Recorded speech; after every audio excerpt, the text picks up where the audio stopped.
Okay, and what are you doing at NASSCOM then? Well, we've got a couple of Indian customers. We're working with some startup businesses in the UK and in Europe. We're working with some consultancy businesses in emerging markets, and we're working with some very large companies like Tata Communications to help them grow their businesses internationally. We're in Mumbai in India, and there's about 35 different countries represented here.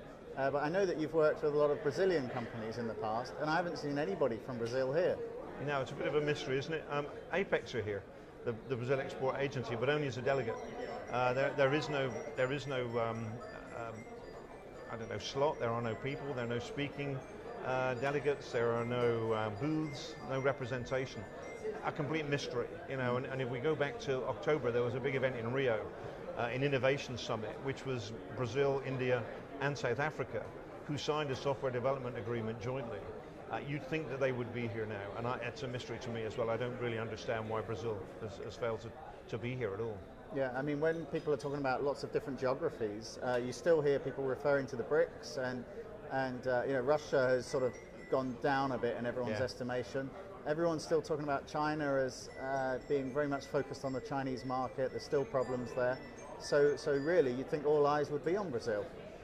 Yeah, I mean, China's really pushing into Africa, of course, and lots happening there, as are the Indians, and Bharti particularly, doing a lot in Africa at the moment.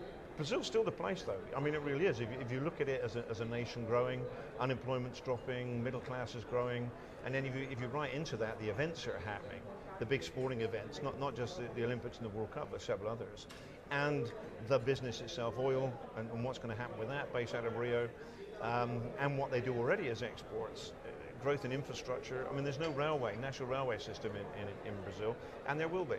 You know, hydroelectric and power has got to grow in Brazil. Massive opportunities for companies. So companies are looking at Brazil. Lots of companies are looking at Brazil.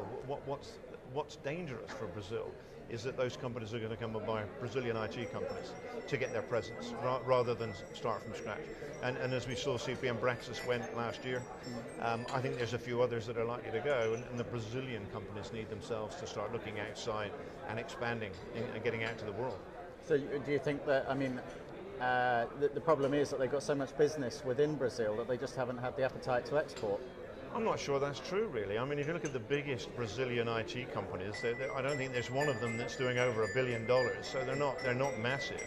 The most aggressive, probably Stefanini. You know, Marco Stefanini is very good out there promoting it in the market. It's a business that will probably be doing $1 billion in a couple of years. They're the only one that seems to be doing very much outside.